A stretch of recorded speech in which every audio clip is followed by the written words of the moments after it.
manera parcial, de suerte que la plasmación final depende de estas relaciones cuantitativas. En tal caso, se alcanza, sí, la organización genital, pero debilitada en los sectores del libido que no acompañaron ese desarrollo y permanecieron fijados a objetos y metas pregenitales. Ese debilitamiento se muestra en la inclinación de la libido a retroceder hasta las investiduras pregenitales anteriores, regresión, en caso de no satisfacción genital o de dificultades objetivas. Durante el estudio de las funciones sexuales, pudimos obtener una primera y provisional convicción, o mejor dicho, una vislumbre, de dos intelecciones que más tarde se revelarán importantes por todo este ámbito. La primera, que los fenómenos normales y anormales que observamos, es decir, la fenomenología, demandan ser descritos desde el punto de vista de la dinámica y la economía, en nuestro caso la distribución cuantitativa de la libido, y la segunda, que la etiología de las perturbaciones por nosotros estudiadas se halla en la historia de desarrollo, o sea, en la primera infancia del individuo. Cualidades psíquicas. Hemos descrito el edificio del aparato psíquico, las energías o fuerzas activas en su interior, y con relación a un destacado ejemplo, estudiamos el modo en que estas energías, principalmente la libido, se organizan en una función fisiológica al servicio de la conservación de la especie. Pero nada de ello subroga el carácter enteramente peculiar de lo psíquico, prescindiendo desde luego del hecho empírico de que este aparato y esas energías están en la base de las funciones que llamamos nuestra vida anímica. Ahora pasamos a lo que es característico y único de eso psíquico, y aún, de acuerdo con una muy difundida opinión, coincide con lo psíquico por exclusión de lo otro. El punto de partida para esta indagación lo da el hecho de la conciencia, hecho sin parangón, que desafía todo intento de explicarlo y describirlo. Y sin embargo, si uno habla de conciencia, sabe de manera inmediata y por su experiencia personal, más genuina, lo que se mienta con ello. Muchos, situados tanto dentro de la ciencia como fuera de ella, se conforman con adoptar el supuesto de que la conciencia es solo ella, lo psíquico, y entonces en la psicología no resta por hacer más que distinguir en el interior de la fenomenología psíquica entre percepciones, sentimientos, procesos cognitivos y actos de voluntad. Ahora bien, hay general acuerdo en que estos procesos conscientes no forman unas series sin lagunas, cerradas en sí mismas, de suerte que no habría otro expediente que adoptar el supuesto de unos procesos físicos o somáticos concomitantes de lo psíquico, a los que parece preciso atribuir una perfección mayor que a las series psíquicas, pues algunos de ellos tienen procesos conscientes paralelos y otros no. Esto sugiere de una manera natural poner el acento en psicología sobre estos procesos somáticos, reconocer en ellos lo psíquico genuino y buscar una apreciación diversa para los procesos conscientes. Ahora bien, la mayoría de los filósofos y muchos otros aún se resuelven contra esto y declaran que algo psíquico inconsciente sería un contrasentido. Sin embargo, tal es la argumentación que el psicoanálisis se ve obligado a adoptar, y este es su segundo supuesto fundamental. Declara que estos procesos concomitantes, presuntamente somáticos, son lo psíquico genuino, y para hacerlo prescinde al comienzo de la cualidad de la conciencia. Y no está solo en esto. Muchos pensadores, por ejemplo, Theodor Lipps, han formulado lo mismo con iguales palabras, y el universal descontento con la concepción usual de lo psíquico ha traído por consecuencia que algún concepto de lo inconsciente demandara con urgencia cada vez mayor ser acogido en el pensar psicológico, si bien lo consiguió de un modo tan impreciso e inasible que no pudo cobrar influjo alguno sobre la ciencia.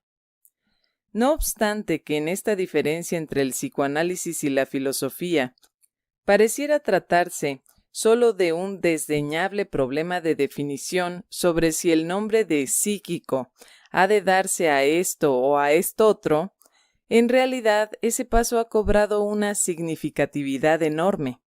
Mientras que la psicología de la conciencia nunca salió de aquellas series lagunosas, que evidentemente dependen de otra cosa, la concepción según la cual lo psíquico es en sí inconsciente, permite configurar la psicología como una ciencia natural entre las otras.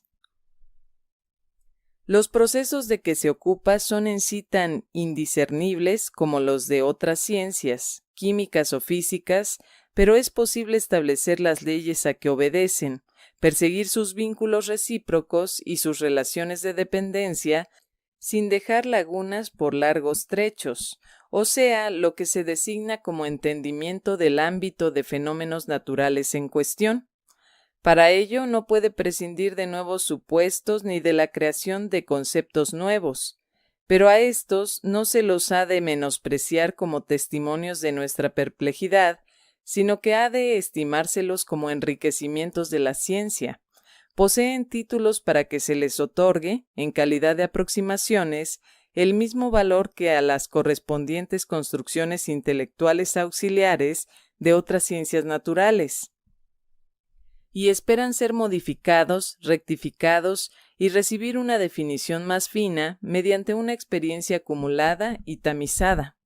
Por tanto, concuerda en un todo con nuestra expectativa que los conceptos fundamentales de la nueva ciencia, sus principios, pulsión, energía nerviosa, entre otros, permanezcan durante largo tiempo tan imprecisos como los de las ciencias más antiguas: fuerza, masa, atracción. Todas las ciencias descansan en observaciones y experiencias mediadas por nuestro aparato psíquico, pero como nuestra ciencia tiene por objeto a ese aparato mismo, cesa la analogía. Hacemos nuestras observaciones por medio de ese mismo aparato de percepción, justamente con ayuda de las lagunas en el interior de lo psíquico, en la medida en que completamos lo faltante a través de unas inferencias evidentes y lo traducimos a material consciente. De tal suerte, establecemos, por así decir, una serie complementaria consciente de lo psíquico inconsciente. Sobre el carácter forzoso de estas inferencias reposa la certeza relativa de nuestra ciencia psíquica. Quien profundice en este trabajo hallará que nuestra técnica resiste cualquier crítica. En el curso de ese trabajo se nos imponen los distingos que designamos como cualidades psíquicas. En cuanto a lo que llamamos consciente, no hace falta que lo caractericemos. Es lo mismo que la conciencia de los filósofos y de la opinión popular. Todo lo otro psíquico es para nosotros lo inconsciente. Enseguida nos vemos llevados a suponer dentro de eso inconsciente una importante separación. Muchos procesos nos devienen con facilidad conscientes, y si luego no lo son más, pueden devenirlo de nuevo sin dificultad. Como se suele decir, pueden ser reproducidos o recordados. Esto nos avisa que la conciencia en general no es sino un estado en extremo pasajero. Lo que es consciente lo es solo por un momento. Si nuestras percepciones no corroboraran esto, no es más que una contradicción aparente. Se debe a que los estímulos de la percepción pueden durar un tiempo más largo, siendo así posible repetir la percepción de ellos. Todo este estado de cosas se vuelve más nítido en torno de la percepción consciente de nuestros procesos cognitivos, que por cierto también perduran, pero de igual modo pueden discurrir en un instante. Entonces preferimos llamar susceptible de conciencia o preconsciente a todo lo inconsciente que se comporta de esa manera, o sea, que puede trocar con facilidad al estado inconsciente por el estado consciente. La experiencia nos ha enseñado que difícilmente exista un proceso psíquico, por compleja que sea su naturaleza, que no pueda permanecer en ocasiones preconsciente, aunque por regla general se adelante hasta la conciencia, como lo decimos en nuestra terminología. Otros procesos psíquicos, otros contenidos, no tienen un acceso tan fácil al devenir consciente, sino que es preciso inferirlos de la manera descrita, colegirlos y traducirlos a expresión consciente. Para estos reservamos el nombre de lo inconsciente genuino. Así pues, hemos atribuido a los procesos psíquicos tres cualidades. Ellos son conscientes, preconscientes o inconscientes. La separación entre las tres clases de contenidos que llevan esas cualidades no es absoluta ni permanente. Lo que es preconsciente deviene consciente, según vemos, sin nuestra colaboración. Lo inconsciente puede ser hecho consciente en virtud de nuestro empeño, a raíz de lo cual es posible que tengamos a menudo la sensación de haber vencido unas resistencias intensísimas. Cuando emprendemos este intento en otro individuo, no debemos olvidar que el llenado consciente de sus lagunas perceptivas, la construcción que le proporcionamos, no significa todavía que hayamos hecho consciente en él mismo el contenido inconsciente en cuestión. Es que este contenido, al comienzo, está presente en él en una fijación doble. Una vez dentro de la reconstrucción consciente que ha escuchado, y además en su estado inconsciente originario. Luego, nuestro continuado empeño consigue las más de las veces que eso inconsciente le devenga consciente a él mismo, por obra de lo cual las dos fijaciones pasan a coincidir. La medida de nuestro empeño, según la cual estimamos nosotros la resistencia al devenir consciente, es de magnitud variable en cada caso. Por ejemplo, lo que en el tratamiento analítico es el resultado de nuestro empeño, puede acontecer también de una manera espontánea. Un contenido de ordinario inconsciente puede mudarse en uno preconsciente y luego devenir consciente, como en vasta escala sucede en estados psicóticos. De esto inferimos que el mantenimiento de ciertas resistencias internas es una condición de la normalidad. Un relajamiento así de las resistencias con el consecuente avance de un contenido inconsciente se produce de manera regular en el estado del dormir, con lo cual queda establecida la condición para que se formen sueños. A la inversa, un contenido preconsciente puede ser temporariamente inaccesible, estar bloqueado por resistencias, como ocurre en el olvido pasajero, escaparse algo de la memoria o a un cierto pensamiento preconsciente puede ser trasladado temporariamente al estado inconsciente, lo que parece ser la condición del chiste. Veremos que una mudanza hacia atrás como esta, de contenidos o procesos preconscientes al estado inconsciente, desempeña un gran papel en la causación de perturbaciones neuróticas. Expuesta así con esa generalidad y simplificación, la doctrina de las tres cualidades de lo psíquico más parece una fuente de interminables confusiones que un aporte al esclarecimiento. Pero no se olvide que en verdad no es una teoría, sino una primera rendición de cuentas sobre los hechos de nuestras observaciones. Ella se atiene con la mayor cercanía posible a esos hechos y no intenta explicarlos. ¿Y acaso las complicaciones que pone en descubierto permitan aprehender las particulares dificultades con que tiene que luchar nuestra investigación? Pero cabe conjeturar que esta doctrina se nos hará más familiar cuando estudiemos los vínculos que se averiguan entre las cualidades psíquicas y las provincias o instancias del aparato psíquico, por nosotros supuestas. Es cierto que tampoco estos vínculos tienen nada de simples. El devenir consciente se anuda, sobre todo, a las percepciones que nuestros órganos sensoriales obtienen del mundo exterior. Para el abordaje tópico, por tanto, es un fenómeno que sucede en el estrato cortical más exterior del yo. Es cierto que también recibimos noticias conscientes del interior del cuerpo, los sentimientos, y aún ejercen estos un influjo más imperioso sobre nuestra vida anímica que las percepciones externas. Además, bajo ciertas circunstancias, también los órganos de los sentidos brindan sentimientos, sensaciones de dolor, diversas de sus percepciones específicas. Pero dado que estas sensaciones, como se las llama para distinguirlas de las percepciones conscientes, parten también de los órganos terminales, y a todos estos los concebimos como prolongación, como unos emisarios del estrato cortical, podemos mantener la afirmación anterior. La única diferencia sería que para los órganos terminales, en el caso de las sensaciones y sentimientos, el cuerpo mismo sustituiría al mundo exterior. Unos procesos conscientes en la periferia del yo e inconsciente todo lo otro en el interior del yo.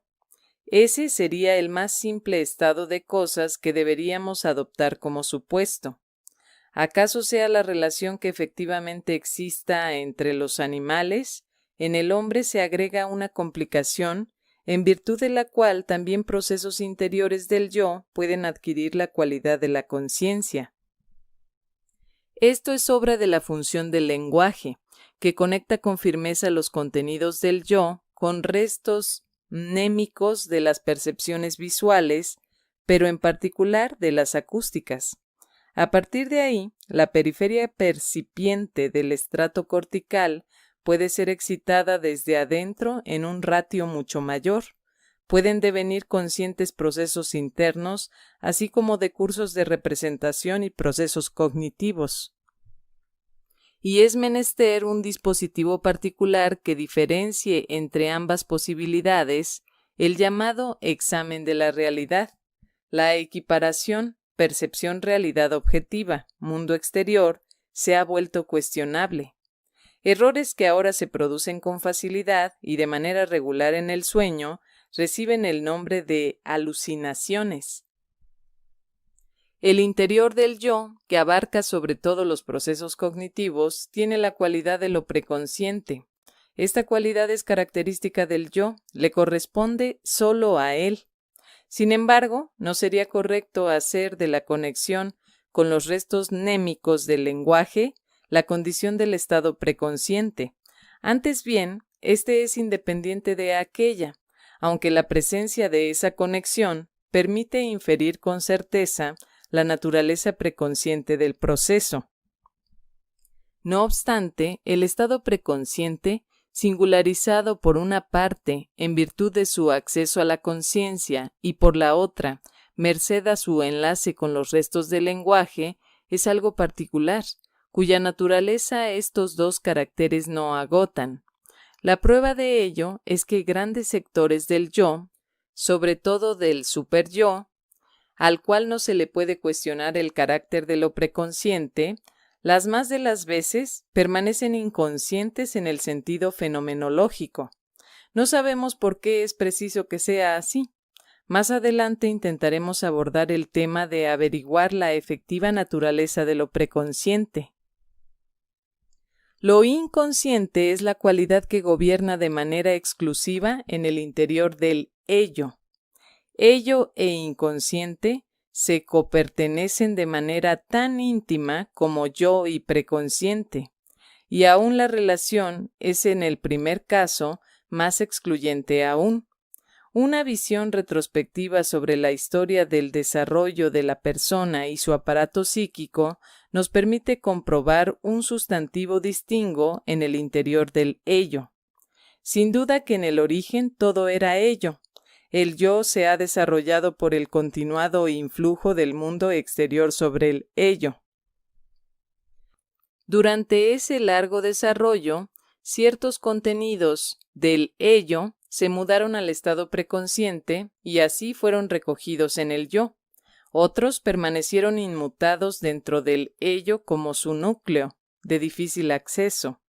Pero en el curso de ese desarrollo, El yo joven y endeble devuelve hacia atrás, hacia el estado inconsciente.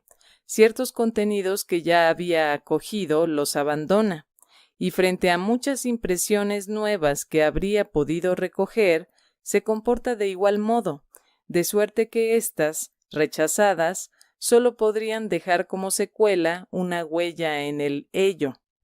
A este último sector del ello lo llamamos, por miramiento a su génesis, lo reprimido, esforzado al desalojo. Importa poco que no siempre podamos distinguir de manera tajante entre estas dos categorías en el interior del ello.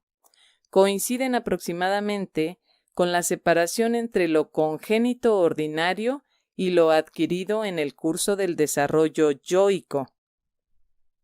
Ahora bien, si nos hemos decidido a la descomposición tópica del aparato psíquico en yo y ello, con lo cual corre paralelo el distingo de la cualidad de preconsciente e inconsciente, y hemos considerado esta cualidad solo como un indicio del distingo, no como su esencia, ¿en qué consiste la naturaleza genuina del estado que se denuncia en el interior del ello por la cualidad de lo inconsciente y en el interior del yo por la de lo preconsciente, y en qué consiste el distingo entre ambos?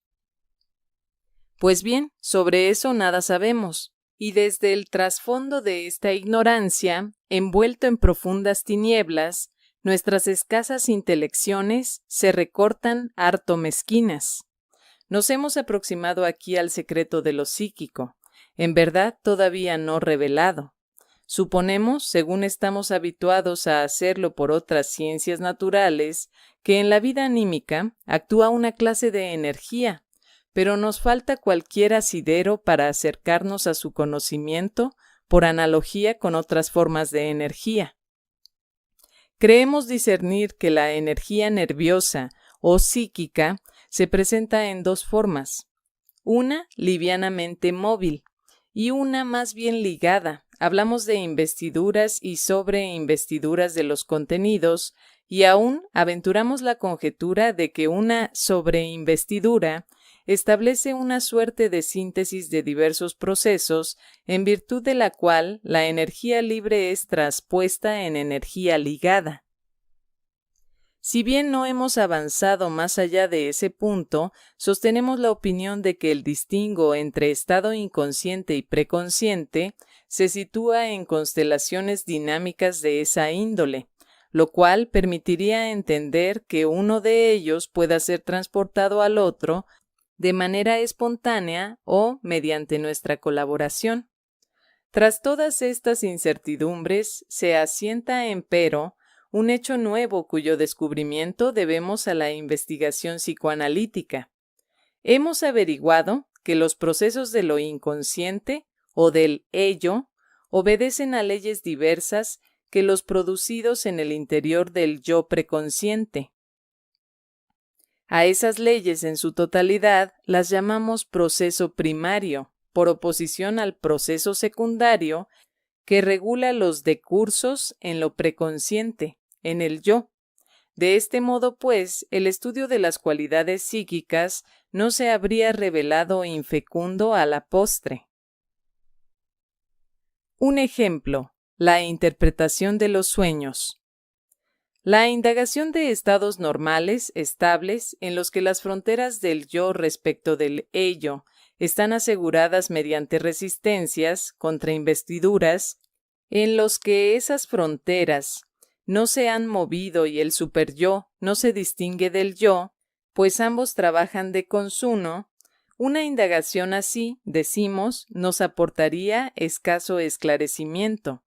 Solo podrán hacernos adelantar los estados de conflicto y de sublevación, cuando el contenido del ello inconsciente tiene perspectivas de penetrar en la conciencia y el yo ha vuelto a ponerse en guardia contra su intrusión.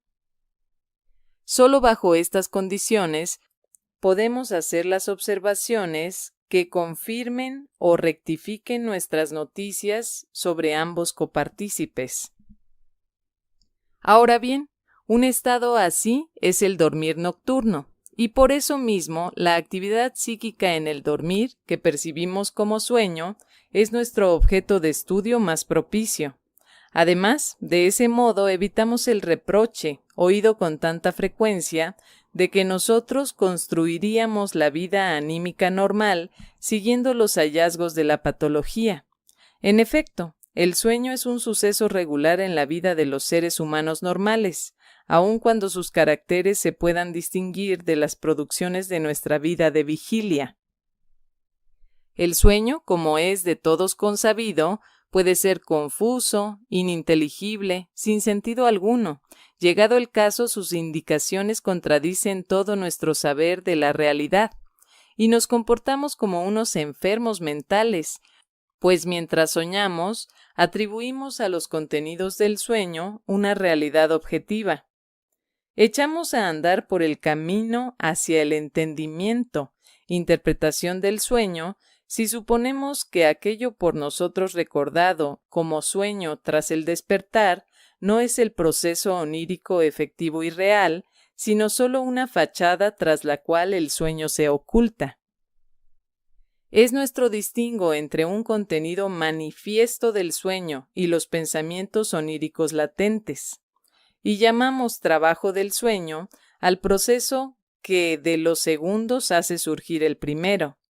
El estudio del trabajo del sueño nos enseña mediante un destacado ejemplo cómo un material inconsciente, un material originario y reprimido, se impone al yo, deviene preconsciente y en virtud de la revuelta del yo, experimenta las alteraciones que conocemos como desfiguración onírica. Ninguno de los caracteres del sueño deja de hallar esclarecimiento de esta manera. Lo mejor es empezar comprobando que hay dos clases de ocasiones para la formación del sueño, o bien una moción pulsional de ordinario sofocada, un deseo inconsciente, ha hallado mientras uno duerme la intensidad que le permite hacerse valer en el interior del yo, o bien una aspiración que quedó pendiente de la vida de vigilia, una hilación de pensamiento preconsciente con todas las mociones conflictivas que de ella dependen, ha hallado en el dormir un refuerzo por un elemento inconsciente. Vale decir, sueños desde el ello o desde el yo. El mecanismo de la formación del sueño es para ambos casos el mismo, y también la condición dinámica es idéntica. El yo prueba su tardía génesis a partir del ello, suspendiendo temporariamente sus funciones y permitiendo el regreso a un estado anterior. Esto acontece de la manera correcta cuando interrumpe sus vínculos con el mundo exterior y retira sus investiduras de los órganos de los sentidos. Uno puede decir con derecho que al nacer se ha engendrado una pulsión a regresar a la vida intrauterina abandonada, una pulsión de dormir. El dormir es un regreso tal al seno materno. Como el yo de la vigilia gobierna la motilidad, esta función está paralizada en el estado del dormir y por eso se vuelven superfluas buena parte de las inhibiciones que pesaban sobre el ello inconsciente. De esta manera, el recogimiento o rebajamiento de esas contrainvestiduras permite al ello una medida de libertad que ahora es inocua. Las pruebas de la participación del ello inconsciente en la formación del sueño son abundantes y de fuerza demostrativa. Inciso A. La memoria del sueño es mucho más amplia que la del estado de vigilia. El sueño trae recuerdos que el soñante ha olvidado y le eran inasequibles en la vigilia. Inciso B. El sueño usa sin restricción alguna unos símbolos lingüísticos cuyo significado el soñante la mayoría de las veces desconoce. Empero, mediante nuestra experiencia, podemos corroborar su sentido. Es probable que provengan de fases anteriores del desarrollo del lenguaje. Inciso C. La memoria del sueño reproduce muy a menudo impresiones de la primera infancia del soñante, de las cuales podemos aseverar de manera precisa que no solo han sido olvidadas, sino que devinieron inconscientes por obra de la represión. Sobre esto se basa la ayuda